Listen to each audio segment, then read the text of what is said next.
Siamo alla partenza del Vinitaly oggi, primo giorno del Vinitaly, e siamo qui presso la cantina di Soave per assaggiare una novità, un vino che ha visto una lunga permanenza sui lieviti, precisamente 120 mesi. È un ritorno di un prodotto, l'Equipe 5, che ha rappresentato un po' la storia anche del metodo classico italiano.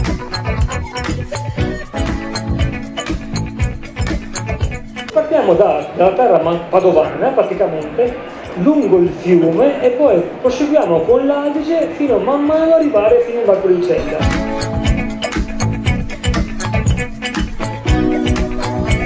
Vi do il benvenuto a questa degustazione. L'universo Prosecco, perché non è un mondo, è un universo. Parliamo di oltre 500 milioni di bottiglie. Abbiamo superato lo champagne.